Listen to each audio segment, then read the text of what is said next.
तारीख होती 9 डिसेंबर 2024. वेळ दुपार 3 ते सव्वा 3च्या दरम्यान मस्साजोगचे माजी सरपंच संतोष देशमुख यांचं अपहरण झालं आणि नंतर 3:20 ते 3:30 म्हणजे या 10 मिनिटांमध्ये सुदर्शन घुले, विष्णू चाटे आणि वाल्मिक कराड यांच्यात संभाषण झालं आणि याच फोन कॉल्सवरून वाल्मिक कराड हा या खुनाच्या कटात असल्याचा स्पष्ट भाग समोर आला आणि मग वाल्मिक कराड खंडणीच्या गुन्ह्यात आणि आता खुनाच्या कटात आत आला. नमस्कार, मी संदीप चव्हाण आणि आपण पाहताय टॉप न्यूज मराठी. 9 डिसेंबर 2024 आज 36वा दिवस. त्या दिवशी संतोष देशमुख यांचं अपहरण झालं.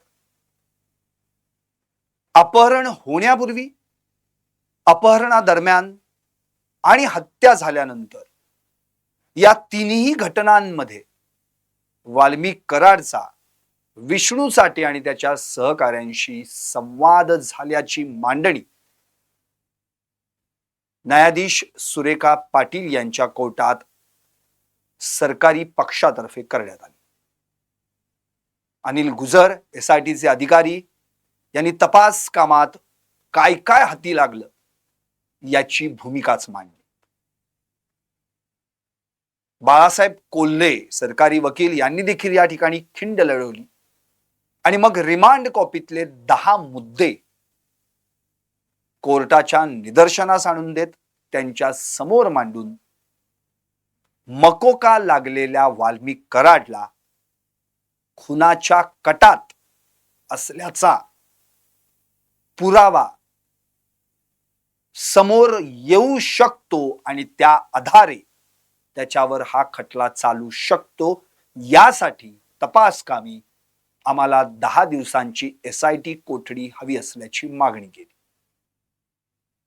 अर्थात आरोपीचे वकील अशोक कवडे असतील किंवा व्हिडिओ कॉन्फरन्सिंगद्वारे सहभागी झालेले ॲडव्होकेट सिद्धेश्वर ठोंबरे असतील, यांनी देखील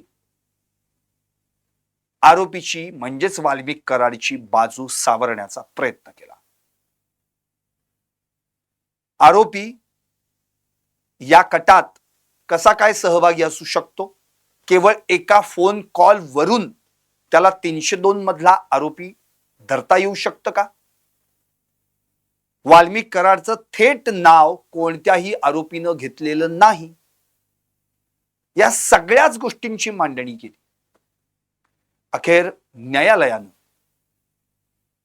10 दिवसांच्या एसआयटी कोठडीऐवजी वाल्मिक कराडला 7 दिवसांची एसआयटी कोठडी दिली आणि आता वाल्मिक कराडचा मुक्काम तुरुंगात आहे. खरं तर ही केस, हे प्रकरण एक्स्टॉर्शन पासून सुरू झालं आणि तिथून संतोष देशमुख यांच्या खुनापर्यंत येऊन पोहोचलं.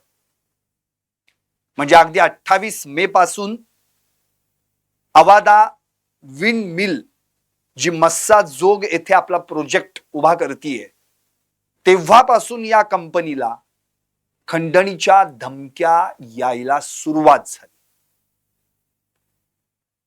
प्रकर्षानं जर पाहिलं तर आपण 29 तारखेला म्हणजे 29 नोव्हेंबरला खरं तर याबाबतची तक्रार येणं अपेक्षित होतं, पण ती तक्रार 11 नोव्हेंबरला नोंदवण्यात आली. 11 नोव्हेंबरला नोंदवण्यात आली आणि मग मात्र या सगळ्या प्रकरणाचा तपास सुरू झाला. एक्स्टॉर्शन पासून ते अगदी खुनापर्यंत. खरं तर हाच वाल्मिक कराड ज्यावेळी 31 डिसेंबरला सीआयडी कडे शरण गेला, तेव्हा त्यांनी आधी एक प्रतिक्रिया दिली होती, ती आपण सगळ्यांनी पाहिली होती. त्यात तो काय म्हणाला होता की मला राजकीय द्वेषापोटी या प्रकरणात गोवलं जातंय, खंडणीचा आणि माझा काहीही संबंध नाही. मी याच्यात अटकपूर्व घेऊ शकलो असतो असं एके बाजूला म्हणाला आणि बघा मी कसा शरण आलोय स्वतःहून हेही दाखवायला तो मागे पुढे त्यानं पाहिलं नाही. म्हणजे खंडणीशी संबंध नाही असं म्हणणारा हाच वाल्मिक कराड खंडणीच्या गुन्ह्यात अखेर अटक झालाच. शेवटी याच खंडणीच्या गुन्ह्यातून माझा तर संतोष देशमुख यांच्या खुनाशी काही संबंध नाही म्हणणारा वाल्मिक कराड आज त्यांच्याच खुनाच्या कटात देखील सहभागी असल्याचा पुरावा समोर आला. याचाच अर्थ जो वाल्मिक कराड याच्या आधी नाही नाही म्हणत होता, ना माझा खंडणीशी संबंध होता ना खुनाशी संबंध होता, त्याचा या दोन्हीही गुन्ह्यात कसा संबंध आहे हे SIT अधिकाऱ्यांनी, CID पोलिसांनी शोधून काढत, त्यातली पाळमुळं शोधून काढत, धागेदोरे एक एक डॉट्स जोडत त्याला इथपर्यंत आणून ठेवला. आता वाल्मिक कराड याला जेव्हा कोर्टात आणलं गेलं किंवा त्यानंतर त्याला SIT कोठडी मिळाली, तिथून त्याला जेव्हा पुन्हा तुरुंगात त्याची रवानगी होणार होती, त्या दरम्यान त्याच्या वकिलांनी तर अक्षरशः कहर केला. म्हणजे त्यांचं काय वाक्य आहे मी तुम्हाला ऐकवतो. त्याचे वकील म्हणाले की वाल्मिक कराड हा माणूस नाही, एक विचार आहे. हसायला आलं असेल तुम्हाला हे ऐकून. आणि मी समर्थक म्हणून नाही तर अख्खा जिल्हा त्यांच्यावर प्रेम करतो. त्यांच्या विरोधात जर अशी कोण घोषणाबाजी करणार असेल आणि त्याला पोलीस प्रोटेक्शन देणार असतील तर आम्ही हे सहन करणार नाही असा इशारा देखील त्यांनी दिला. कारण आज त्याला कोर्टातून बाहेर काढल्यानंतर काही महिला वकिलांनी कराडच्या विरोधात घोषणाबाजी केली, याला फाशी द्या. याच्या विरुद्ध जेव्हा पब्लिक आउटक्राय झाला तेव्हा मकोका लागला, तेव्हा कुठे हा खटला, तेव्हा कुठे ही केस गतिमान झाली असं त्या म्हणाल्या होत्या. आणि त्या सगळ्या रोषावरून जो काही त्या ठिकाणी राडा झाल्याचं आपण पाहिलं, त्याच्यावरची या वकील महाशयांची ही प्रतिक्रिया. वाल्मिक कराड माणूस नाही, एक विचार आहे. कसला विचार? याच्याकडनं खंडणी घ्या, त्याला मारा, त्याला जीवे मारण्याचा प्रयत्न करा, त्याला पळवून न्या, त्याचं अपहरण करा, हा विचार पसरवणारा, हा विचार देणारा असा विचार असू शकतो. हिंसाचार पसरवणारा, अत्याचार करणारा, गोरगरिबांना छळणारा, त्यांच्या जमिनी लुटणारा, बळकावणारा, त्यांच्यावर सर्वसामान्यांवर खोट्या केसेस दाखल करून त्यांना तुरुंगात पाठवणारा, पोलीस आणि प्रशासनाला आपल्या टाचेखाली ठेवणारा, पुणे, मुंबई आणखी बऱ्याच ठिकाणी माया जमून प्रॉपर्टी बनवणारा, का शेतकऱ्यांकडून लाखो रुपये उकळून त्यांची फसवणूक करणारा, हाच ना तो वाल्मिक कराडचा विचार. याच्यापेक्षा वेगळा विचार वाल्मिक कराडनी काय दिलाय? गुंडपुंडांना एकत्रित करून परळीत आणि आजूबाजूला जिल्ह्यामध्ये दहशत पसरवणारा, वेळ प्रसंगी राखेमध्ये बुडवून सर्वसामान्यांना मारणारा, कुणालाही कुठल्याही कटात अडकवणारा. नक्की वाल्मिक कराडचा विचार कोणता आहे? महान विचार आहेत वाल्मिक कराडचे. गुंडपुंडांना एकत्रित करून संपूर्ण परळी आणि बीड जिल्ह्यामध्ये दहशत माजवणारा हा वाल्मिक कराडचा विचार. आता असे जर महान विचार या वाल्मिक कराडचे असतील आणि त्याचे समर्थक असे असतील तर ते समर्थक त्याच्याही पेक्षा महान झाले म्हणायचे, कारण की या विचारांचे पाईक आहेत ना ते. कारण की आपल्याला आठवतंय वाल्मिक कराडला मकोका लावण्यात आल्यानंतर 10 मिनिटात परळी बंद करणारा हा समर्थकांचा विचार वाल्मिक कराडकडूनच आला असेल ना. अकांड तांडव करायचा, आरडाओरड करायची, रॅली फिरवायची, व्यापाऱ्यांना धमकवायचं, दुकानं बंद करायला लावायची, टॉवरवर चढायचं, अंगावर रॉकेल ओतून पेट्रोल ओतून दहशत निर्माण करायची. हे कोणते विचार आहेत? वा, ग्रेट. मग असे जे 5-50 वाल्मिक कराड जर प्रत्येक जिल्ह्यात तयार झाले तर वा,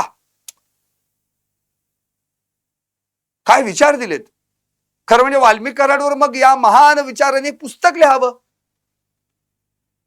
वाल्मिक कराड अण्णांचे विचार, वाल्मिक अण्णांचे विचार, आणि ते पुस्तक पब्लिश करावं.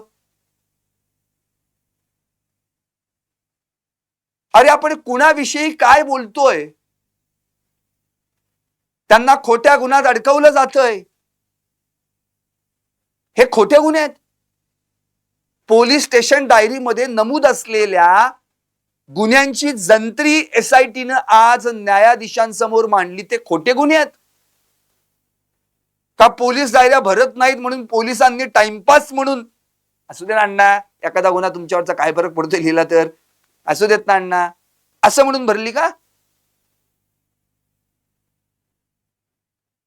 अहो, आतापर्यंत वाल्मिक कराड विषयी परळीत ब्र काढण्याची कुणाची हिंमत नव्हती. आज वाल्मिक कराड विषयी लोक तक्रारी घेऊन पुढे यायला लागले. संतोष देशमुख आणि वाल्मिक कराडचा काहीही संबंध नाही असं म्हणणारी त्यांची पत्नी मंजिली कराड आज काय बोलल्यात माहिती आहे?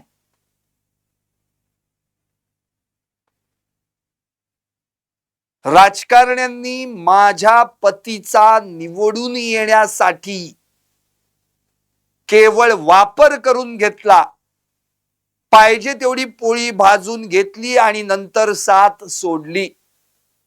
आता यापुढची उच्च पद त्यांना माझा पती मिळवून देऊ शकत नाही, म्हणून आमची सगळ्यांनी साथ सोडली. मी पण एक मराठा आहे, मनोज जरांगेंकडे त्यांनी न्याय मागितलाय. माझ्यावर देखील अन्याय झालाय, तुम्ही मराठ्यांना न्याय देण्यासाठी पुढे आलेला आहात मनोज जरांगे, तर आता तुम्ही मला देखील न्याय द्या. ज्या मनोज जरांगेंना याच मंजिली कराड काल समाजकंटक म्हणाल्या होत्या, आज त्यांच्याच कडे मंजिली कराड न्याय मागतायत. मंजिली कराड यांचा रोख नक्की कुणाकडे आहे हे आता समजायला लागलंय. ज्यांनी माझ्या पतीचा निवडून येण्यासाठी राजकारणाच्या माध्यमातून उपयोग करून घेतला त्यांनीच आम्हाला वाऱ्यावर सोडलं असं मंजिली कराड म्हणतायत. याच्यातूनच हे क्लिअर होतं की त्यांना कुणाकडे बोट दाखवायचंय, त्यांचा रोख कुणाकडे. म्हणजे एका बाजूला माझा पती, माझं कुटुंब, माझ्यावर झालेला अन्याय असं म्हणणाऱ्या मंजिली कराड यांना संतोष देशमुख यांच्या कुटुंबावर झालेला अन्याय दिसत नाही. त्यांच्या पत्नीचं कुंकू पुसलं गेलं ते त्यांना दिसत नाही. त्यांची पोरं आज उघड्यावर पडली ते त्यांना दिसत नाही. त्यांच्या आईचा पोटचा गोळा त्यांना सोडून गेला ते त्यांना दिसत नाही. त्यांचा भाऊ ज्याला त्या संतोष देशमुखांना खांदा द्यावा लागला तो त्यांना दिसत नाही. पण मंजिली कराडांना आपला पती दिसतो, ज्यानं हे असे महान विचार परळीमध्ये पेरलेले आहेत. वा, त्या वकील महोदयांचं आणि महाशयांचं कौतुकच करायला पाहिजे. अण्णा, वाल्मिक अण्णा एक माणूस नाही तर विचार आहे. समर्थक म्हणून नाही तर अख्खा जिल्हा त्यांच्यावर प्रेम करणार आहे. वा रे वा. अरे या वाल्मिक कराडनी काय केलं याची जंत्री, याच्या गुन्ह्यांची डायरी वकील साहेब तुम्हीही पाहिली असेल ना. पण पांघरून घालणारे तुम्हीच आणि या कचाट्यातून त्यांना सोडवणारेही तुम्हीच. आणि आजही त्यांना खंडणीच्या गुन्ह्यातून, खुनाच्या गुन्ह्यातून सोडवण्याचा तुम्हीच प्रयत्न करताय ना. जिथे अख्खा महाराष्ट्र वाल्मिक कराडला शिक्षा व्हावी यासाठी धडपडतोय, केविलवाणी धडपड करतोय, तिथे मात्र तुम्ही ठोसपणे ठामपणे सांगताय की वाल्मिक कराडवर, वाल्मिक अण्णावर खोटे गुन्हे दाखल झाले. काय तुमची भाषा. अहो 3:20 ते 3:30 10 मिनिट, ज्याच्या आधी 15 मिनिट, 3 ते 3:15 दरम्यान संतोष देशमुख यांचं अपहरण झालेलं आहे आणि त्यांना ज्या गाडीतून नेलं जातंय त्या गाडीतल्या सुदर्शन गुलेशी त्या विष्णू चाटेशी वाल्मिक कराड संवाद साधतोय, संभाषण करतोय. त्या मग कसल्या गप्पा होत्या, हवा पाण्याच्या. बरं आज काय करायचं, हा सुदर्शन काय करूयात मग संध्याकाळी, कुठे भेटूयात, बरं कशी आहे तब्येत, यासाठी तो संवाद होता त्यांचा. अहो कसं काय तेच वेळ मॅच झाली वाल्मिक कराडला सुदर्शन गुलेशी बोलायला, विष्णू चाटेशी बोलायला, संतोष देशमुखांच्या अपहरणाची वेळ आणि वाल्मिक कराड यानं विष्णू चाटेशी संवाद करण्यासाठी साधलेली वेळ, यांचा मेळ कसा काय जुळून आला बाबा. त्याच वेळी कसं काय सुचलं त्याला. अहो वाल्मिक कराड याच्यात किती सहभागी आहे याची उत्तरं पुढे मिळतीलच. सुरेश धस यांचं आजचं एक स्टेटमेंट आहे, त्या नेहमी कोड्यात बोलतात, त्याचप्रमाणे आणखी एक स्टेटमेंट केलं. राष्ट्रवादीच्या बडी मुन्नीनं पुढे यावं आणि बोलावं, मग मी बोलतो. ते कायम अजून तेच धरून राहिलेत. काल तर त्यांनी आकाचा आका कोण हे थेट नाव घेऊनच सांगितलं, धनंजय मुंडे माध्यमांमध्ये बोलले. आणि आज तर ते म्हणालेत की केवळ आता फक्त सोटमुळं पकडलेली आहेत, अजून आगंतुक मुळं पकडायची आहेत. जे SITच्या अधिकाऱ्यांनी 10 मुद्दे मांडले ना, जी रिमांड कॉपी होती त्यातले एक एक मुद्दे जर पाहिले आपण, त्याचा विचार केला तर लक्षात येईल की वाल्मिक कराड हा खंडणीच्या गुन्ह्यातून खुनाच्या कटात कसा आला. जो म्हणतो माझा खंडणीशी संबंध नाही, जो म्हणतो माझा खुनाच्या गुन्ह्याशी संबंध नाही, त्याचा संबंध इथे कसा काय आला. मग नंबर 1, संघटित गुन्हेगारी आणि खुनाचा कट रचला गेल्याचं यातून दिसून येत आहे. कारण हे जे सगळे आरोपी आहेत यांचं संभाषण संतोष देशमुख यांच्या खुनाच्या दिवशी झालेलं आहे. CDR तपासल्यानंतर SIT अधिकाऱ्यांनी हा मुद्दा मांडला. अपहरणाआधी, अपहरणादरम्यान आणि खुनानंतर, म्हणजे त्या 3:20 ते 3:30 या 10 मिनिटात तर तो बोललाच बोलला, पण उरलेल्या संपूर्ण दिवसभरात देखील त्यांचा संवाद झाला आणि तो आता संवाद काय होता हे तपासायचं आहे. मुद्दा नंबर 1. मुद्दा नंबर 2, अजून या हत्या प्रकरणात एक आरोपी फरार आहे, ॲब्स्कॉन्ड आहे, अर्थात त्याच्यावर मकोका लावलेला आहे, कृष्णा आंधळे. तो अजूनही कुठल्या तरी बेळात लपला. पण याच कृष्णा आंधळेला वाल्मिक कराड मदत करत होता असा देखील मुद्दा या ठिकाणी पुढे आलेला आहे. आणि त्यासाठी त्याच तपासकामी वाल्मिक कराड आम्हाला पोलीस कस्टडीमध्ये हवाय, PCR मध्ये हवाय. मुद्दा क्रमांक 2 झाला. मुद्दा क्रमांक 3, क्रॉस इन्व्हेस्टिगेशन किंवा क्रॉस व्हेरिफिकेशन, ज्याला आपण समोरासमोर बसून चौकशी म्हणतो. या सगळ्या आरोपींना आता समोरासमोर आणायचंय आणि समोरासमोर बसून त्यांची चौकशी करायची आहे की नेमकं त्या कालावधीमध्ये तुमचं एकमेकांचे संभाषण काय झालं. मुद्दा क्रमांक 4, संतोष देशमुखांना कराडनं धमकी दिल्याचा तपास करायचा आहे. होय, ज्या दिवशी संतोष देशमुख यांचा खून झाला त्या दिवशी वाल्मिक कराड यानं त्यांना धमकी दिली होती. हा मुद्दा देखील पुढे आलाय. मुद्दा क्रमांक 5, शिवाजी थोपटे. आठवत असेल आपल्याला 29 नोव्हेंबरला FIR मध्ये उल्लेख आहे. या दिवशी कराडनं खंडणी मागितली होती फोन करून. सुदर्शन घुले जसं म्हणतोय तसं करा. आणि शिवाजी थोपटेंना खूप वेळा याआधी देखील परळीच्या कार्यालयात त्यानं बोलावलं होतं. त्यामुळं परळीच्या कार्यालयात मुद्दा क्रमांक 6 शिवाजी थोपटे गेले होते तेव्हा त्यांचं नेमकं संवाद काय घडला, त्यांमध्ये संभाषण काय झालं हे तपासायचंय. पोलीस कस्टडी हवी आहे. आरोपी CDRचा तपास एकमेकांशी काय बोलते, हे सगळे आरोपी एकमेकांशी बोलत होते. यांच्या दरम्यान काय संवाद झाला, आतापर्यंत जे सगळे या प्रकरणात होते त्या एकमेकांमध्ये काय बोलत होते हे तपासायचंय. त्यामुळं यामध्ये आम्हाला पोलीस कस्टडी वाल्मिक कराडची हवी आहे. मुद्दा क्रमांक 7, 9 डिसेंबर चाटे आणि कराड काय बोलणं झालं याचा तपास करायचा. विष्णू चाटे आणि कराड, वाल्मिक कराड यांच्यात काय बोलणं झालं. आपल्याला आठवत असेल विष्णू चाटे याचा मोबाईल त्यांनी कुठं फेकला ते आठवत नाहीये असं तो म्हणतोय. 18 तारखेला त्याची आता कस्टडी पण संपतीये, न्यायालयीन कस्टडी. पण अर्थात त्याच्यावर मकोका आहे. वाल्मिक कराडला पोलीस कस्टडी आहे 22 जानेवारी पर्यंत. पुढे याच तपासात म्हणजे 29/2/2024 कराडचे 2 फोन सीज करण्यात आले होते. आपल्याला माहिती आहे डिजिटल एव्हिडन्सेस क्रॉस व्हेरिफिकेशन करायचे. नेमकं काय घडलं होतं त्या फोन मध्ये, काय होतं, जे सीज झाले त्याचे CDR तपासायचे.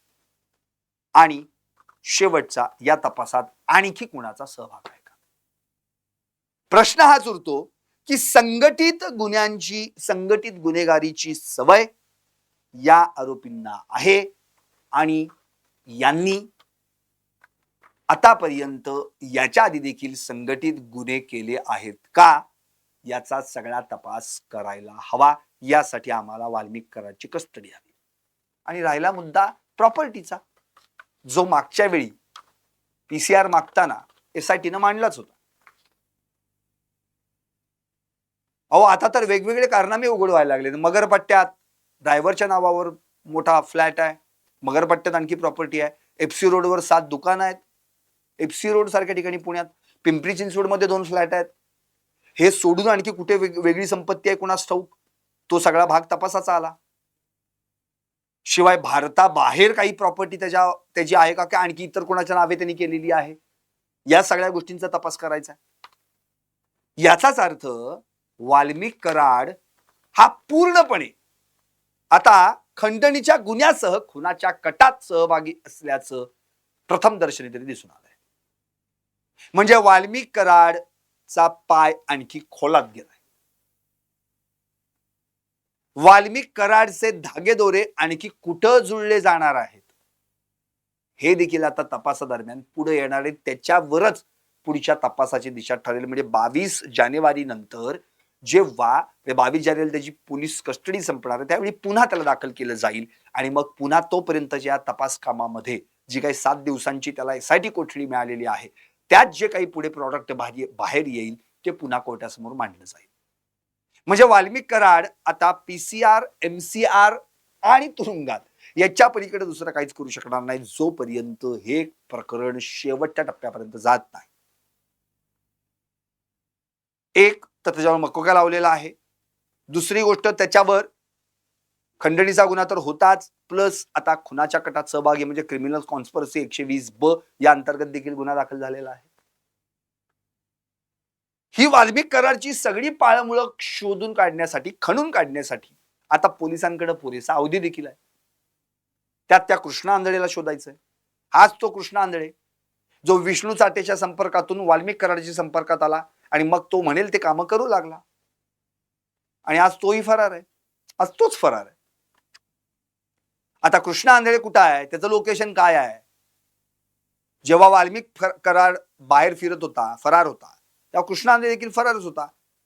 त्यामुळे त्यांनी एकमेकांना काही इंटरलिंक झालेली आहे का त्यांची, का त्यांनी राज्याबाहेर भारताबाहेर त्याला पळून जाण्यास काही मदत केलेली आहे का तोच यामधला प्रकरणातला दुवा आहे. या सगळ्याच गोष्टी तपासण्यासाठी आता पोलिसांना वेळ मिळालेला आहे आणि तो निश्चितपणे याच्यातून शोधून काढते. आता थोडस परळीत जाऊ. ज्या परळी आणि परिसरातल्या सर्वसामान्यांना त्रास देऊन त्यांच्यावर खोट्या केसेस करून त्यांना कोर्टाच्या चक्रा मारायला लावणारा, त्यांना तुरुंगात धाडणारा हाच वाल्मिक कराड आज वेगवेगळ्या तुरुंगात फिरतोय. कधी केस तर कधी बीड. आधी सर्वसामान्य माणसांना तुम्ही पाठवलं, त्यांची फसवणूक करून आता तुम्हाला जावं लागतंय. पेरलं तेच उगवतंय. वाल्मिक कराडच्या घरातल्यांनी, नातेवाईकांनी, त्याच्या समर्थकांनी कितीही आरडाओरडा केला, कितीही आकांडतांडव केला, तरी दुष्कृत्य ते दुष्कृत्यच, ते लपत नाही आणि त्याची बाजूही कोणी घेऊ नये. केवळ नाव वाल्मिक आहे, याच्याकडे काहीच नाही. कृत्य बघितली, समोर आली आणि त्याचे समर्थक तर हाईट आहे. आज सुद्धा परळीत आंदोलनं केली त्यांनी. आता तर मंजिरी कराड यांच्या मुखातून आणखी पुढे काय काय येईल हे मंजिरी कराडच जाणे. कारण की ते अर्थातच त्यांचा पती तुरुंगात असताना त्या हात बोलवणार, पण आता त्यांच्यामुळं आणखी कुणाकुणाची नावं बाहेर येणार याबद्दल काहीच सांगता येणार नाही. तिकडे पंकजा मुंडे यांना जेव्हा प्रतिक्रिया विचारण्यात आली तेव्हा त्यांनी याबद्दल म्हटलं की मी या संदर्भामध्ये परळीत जे काय घडले त्या संदर्भात मुख्यमंत्र्यांची गृहमंत्र्यांची चर्चा करणार आहे. त्यांचं काम रोजचं रुटीन चालू आहे. तिथे काय चाललंय हा विषय माझ्याशी, हा मॅटर मला महत्वाचा वाटत नाही, तो मॅटर माझ्याशी करत नाही असं देखील ते म्हणाले. परळीत 2 मंत्री, त्यात धनंजय मुंडे परळीत, म्हणजे जिथं पंतप्रधान नरेंद्र मोदी सगळ्या आमदारांचा क्लास घेण्यासाठी मुंबईत येतात, त्यातले गैरहजर राहिलेले हेच ते धनंजय मुंडे, ज्यांना कालच परळीकडं रवाना व्हायला सांगितलं. का तर तिकडे परळी भेटलेली आहे. अर्थात धनंजय मुंडेंनी शांततेचं आवाहन करण्यासाठी ते बाहेर पडले न पडले त्यांचं त्यांना माहिती. त्यांच्यावर असाही आरोप केला की ते वाल्मिक कराडच्या कुटुंबियांची भेटले म्हणून. पण मंजिरी कराड यांनी सांगितलं की हा कपोलकल्पित गोष्टी आहेत, खोट्या आहेत, ते काय आम्हाला भेटले नाही. पण यांनी फक्त माझ्या पतीचा, यांनी म्हणण्यापेक्षा कोट अनकोट ते ह्या वाक्य नक्कीच म्हणाल्या की माझ्या पतीचा निवडणुकीपुरता वापर करून घेतला गेला, पोळी भाजायची तेवढी भाजून घेतली आणि आमची साथ सोडली. मनोज जरांगेंना देखील त्यांनी न्याय मागितलाय. मी पण मराठा आहे, तुम्ही मराठ्यांना न्याय देता, आता मला देखील न्याय द्या. याचा अर्थ जेव्हा स्वतःच्या घरात येतं, या सगळ्या गोष्टी घडतात, स्वतःच्या बाबतीत घडू लागतात, जवळच्या माणसांच्या बाबतीत घडू लागतात. आपल्याला आठवतंय जेव्हा संतोष देशमुखांवर हा अन्याय झाला तेव्हा यांच्यापैकी कोणी बोललं नाही. पण जेव्हा वाल्मिक कराडवर मकुका लागला तेव्हा सगळे समर्थक बोलायला लागले. तेव्हा एक एक जण बाहेर येऊ लागला. त्यातला कोणी टॉवरवर चढू लागला, तर कोणी स्वतःला पेटवून घेऊ लागला, कोणी ऊर बडवू लागला, कोणी काय काय करू लागला. या सगळ्या गोष्टींचा विचार केला तर वाल्मिक कराड याच्यावर जे काही गुन्हे दाखल आहेत त्या गुन्ह्यांमधले आणखी गुन्हे बाहेर यायची शक्यता आहे. म्हणजे पूर्वी जे केले तेच आता खणून काढले जातील. जे प्रकरण मध्ये घडलं 29 जून 2024 ला, बापू आंधळे मळरवाडीचे सरपंच यांची गोळी झाडून हत्या करण्यात आली, त्या प्रकरणाची FIR कॉपी देखील अंजली दमानिया, जितेंद्र आव्हाड यांनी व्हायरल केलेली आहे एक्स वरून. इव्हन इतकंच नव्हे तर जितेंद्र आव्हाड यांनी या बाबतीमध्ये कोणत्या पोलिसांनी कोणाला कशी मदत केली हे देखील पुढे आणलं. त्याच हत्या प्रकरणात 2 फिर्यादी पोलीस ठाण्यात दाखल आहेत परळी शहर परिसरातील बँक कॉलनीमध्ये हा प्रकार घडला होता. त्यातल्या एका फिर्यादीमध्ये गोट्या गित्ते, ज्ञानोबा उर्फ गोट्या गित्ते यांनी असं म्हटलेलं आहे की बबन गित्ते यांनी कमरेला असलेली पिस्तूल काढली आणि बापू आंधळेवर गोळीबार केला, त्यांच्या डोक्यात गोळी घातली. नंतर राजेश नेहरकर यांनी कोयत्याने वार केला. तर मला देखील जखमी केलं, माझ्या छातीला गोळी लागली, माझ्यावर वार झाले. महादेव गित्ते हे देखील त्या प्रकरणात आरोपी आहेत असं देखील त्यांनी म्हटलं. आणि मग त्या फिर्यादीवरून बबन गित्तेंसह 5 जणांवर गुन्हा दाखल झाला. आता त्याच प्रकरणात बबन गित्ते फरार आहेत. पण याच हत्या प्रकरणात एक दुसरी फिर्याद दाखल झालेली, आपण परस्पर विरोधी फिर्याद म्हणू शकतो. ती दाखल केली महादेव गित्ते यांनी. आणि महादेव गित्ते यांनी काय सांगितलं, तर मी मुळात त्या दिवशी घरामध्ये असताना 3 जण आले, त्यामध्ये बापू आंधळे होता, गोट्या गित्ते होता आणि आणखी एक जण. या तिघांनी मला घराच्या बाहेर बोलवलं आणि वाल्मिक अण्णानं बंगल्यावर यायला सांगितलंय असं म्हटलं. मी नकार दिल्यावर, हे एफ आय आर मध्ये आहे, महादेव गित्ते यांनी दिलेल्या एफ आय आर मधला हा जबाब आहे. मी नकार दिल्यावर म्हटले ठीक आहे, मग तुला मारायला सांगितलंय, संध्याकाळी बघू, असं म्हणून ते निघून गेले. नंतर काही वेळानं, काही तासानं माझा शेजारी आहे, त्यांनी मला फोन करून सांगितलं की घराबाहेर पडू नकोस, तुला मारायला 15-20 लोक येणार. नंतर थोड्या वेळाने म्हणजे संध्याकाळी 6:30च्या सुमारास मी घरातच होतो, तेव्हा बाहेरून मला शिवीगाळ ऐकायला येऊ लागली. पण मी बाहेर आलो नाही. मग कुणीतरी दगड किंवा वीट माझ्या घरावर मारली तरी मी बाहेर पडलो नाही. मग कुणीतरी माझी बाहेर दाराबाहेर उभी असलेली भाड्याने आणलेली स्कॉर्पिओ फोडायला लागले, तेव्हा मात्र मी बाहेर आलो. बाहेर आल्यानंतर समोर उभा होता बापू आंधळे, त्याने हवेत फायर केला. मग शिवीगाळ, मग मारहाण, मग मला एक गोळी मारली. त्यानंतर हे जे 5-6 जण उभे होते त्याच्या मागे 15-20 जण देखील उभे असल्याचे मला दिसले, त्यांचा आरडाओरडा सुरू होता. त्यातल्याच कुणीतरी म्हटलं, हे वाल्मिक अण्णांनी काय सांगितले ते करा. फायरिंग सुरू झाली आणि एक गोळी बापू आंधळे लागली आणि ते आडवे झाले. मग मात्र ते सगळे पळून गेले. मग मी त्याच जखमी अवस्थेत कशीबशी स्कॉर्पिओ बाहेर काढली आणि स्वतःला ऍडमिट करण्यासाठी पुढे निघालो, दवाखान्यात निघालो. पण रक्तस्राव जास्त झाल्यामुळे मला चक्कर येऊ लागली. शेवटी मी ब्रेक दाबला, गाडी थांबली. माझ्या मागे कुठली तरी गाडी होती, ते पुढे आले. त्या दोघांनी मला विचारलं काय झालं काय नाही. पण मी त्या परिस्थितीत देखील माझ्या एका मित्राचा, धारूरचा एक मित्र आहे, त्याला फोन करायला सांगितला. मग त्यांनी असं सांगितलं की ठीक आहे, त्यांना केजमध्ये घेऊन या, केजच्या रुग्णालयात दाखल करा. मग तिथं मला त्यांनी नेलं आणि मग नंतर मला अंबाजोगाई रुग्णालयात दाखल करून घेतलं. आता त्याच गुन्ह्यात सुमारे म्हणजे एकूण 28 जणांवर हा 307चा गुन्हा दाखल झाला.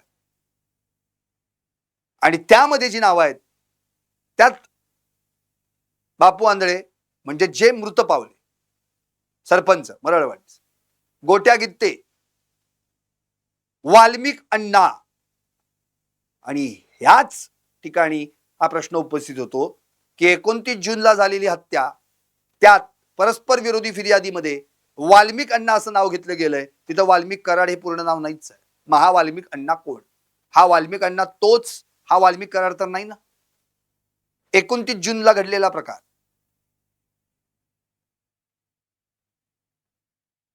हा जानेवारी महिना आहे, म्हणजे 6-7 महिने एवढे झाले. या दरम्यान त्या प्रकरणात काय झालं? जो गोट्या गित्ते, मला गोळी लागली, माझ्यावर वार झाले म्हणणारा, तोच गोट्या गित्ते. त्याचा एक व्हिडिओ देखील जितेंद्र आव्हाडांनी व्हायरल केला होता. पोस्ट म्हणजे एक्सवर पोस्ट केला होता, तो व्हायरल झालेला व्हिडिओ, जो कोणीतरी अकाउंटवरून पोस्ट केला होता, अण्णा आमचं दैवत म्हणून. त्यात वाल्मिक कराडला जेव्हा बीडला नेलं जात होतं पोलिसांच्या ताफ्यात, त्याचा पाठलाग करताना किंवा त्या ताफ्याच्या माग हा गोट्या गित्ते दिसला होता. हाच तो गोट्या गित्ते जो इलेक्शनच्या दरम्यान निवडणूक काळामध्ये मतदान करताना दिसतोय आणि त्याचा कोणीतरी व्हिडिओ काढताना आपण पाहिलाय. आता जो जून महिन्यामध्ये जखमी झालेला आहे, तो 6-7 महिन्याच्या गोळी लागली होती, तो एवढा निवांत मोकाटपणे बोंबलत फिरतोय. बरं त्याच्यावर तर गुन्हा दाखल आहे. मग 307 मध्ये तो कुठे आहे? बरं गोट्या गित्ते काही काल परवाचा नाही ना माणूस, त्याच्यावर तर ह्याच्या आधी बरेच गुन्हे दाखल आहेत. त्याला तडीपार देखील करण्यात आलं होतं. बंदुका पुरवण्यात त्याचा पुरवठादार म्हणून त्याचा मोठा हात आहे असा देखील त्याच्यावर गुन्हा दाखल आहे. एवढंच कशाला? देहूमध्ये चांदीचा मुखवटा चोरल्या प्रकरणामध्ये तो मुख्य आरोपी आहे. आता हा गोट्या गित्ते मोकाट फरार. तिकडे बबन गित्ते अजून सापडलेले नाहीत, तेही या प्रकरणात फरार आहेत. वाल्मिक अण्णा या गुन्ह्यातला आरोपी आहे, पण वाल्मिक अण्णाच म्हणजे वाल्मिक कराड का, हे नोंद करून ज्यांनी ती FIR नोंदलेली आहे, जे तपास अधिकारी आहेत तेच सांगू शकतील. हा तर एक गुन्ह्याचा भाग झाला. असे अनेक गुन्हे आहेत. अशा कितीतरी नोंदी असतील जिथे फक्त वाल्मिक अण्णा लिहिलं असेल, विषय संपला. हा अशा वाल्मिक अण्णाचे महान विचार आज आपल्याला त्यांच्या समर्थक वकिलांनी ऐकवले. अर्थात ते स्वतःला समर्थक म्हणत नाहीयेत, ती गोष्ट वेगळी, पण त्यांनी आपल्याला हे विचार ऐकवले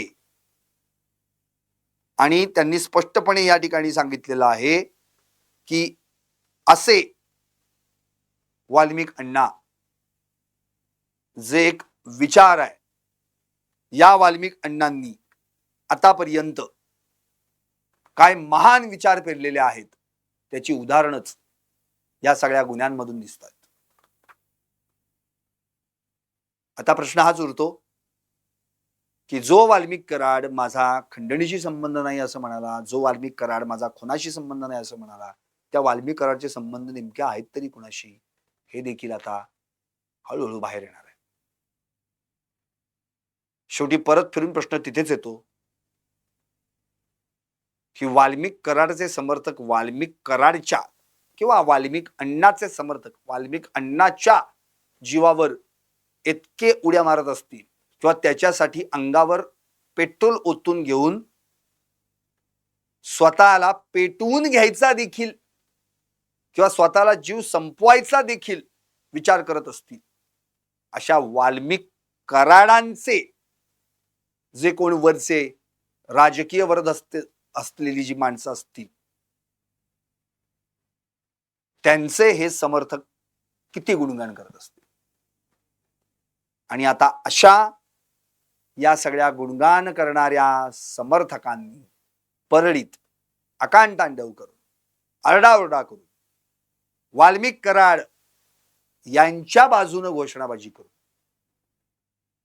वाल्मिक कराडच्यावर संपूर्ण जिल्हा प्रेम करतो असं सांगून खरं म्हणजे एक प्रकारे त्यांचे विचारच प्रसरवलेत, बाकी काय म्हणायचं. त्यामुळे आता या प्रकरणात जो तपास SIT कडून आणखी पुढे जाईल, त्यानुसार नेमकं कळेल की नेमकं या प्रकरणात आणखी कोण कोण आहे. जसं सुरेश धस यांनी म्हटलेलं आहे, त्यांनी जे वाक्य उच्चारलं होतं की आताशी कुठं सोटमूळ हाताला लागलंय, अजून आगंतुक मुळं हाती लागायची आहेत. आता ती आगंतुक मुळं कुठं कुठं पसरलेली आहेत आणि ती कोण आहेत हे खणून काढण्यात SIT आणि CID तरबेज आहे.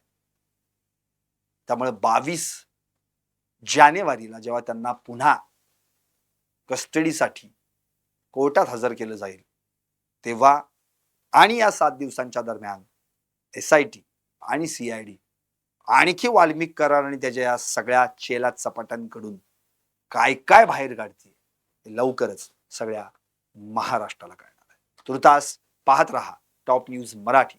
आपला महाराष्ट्र, आपली बात.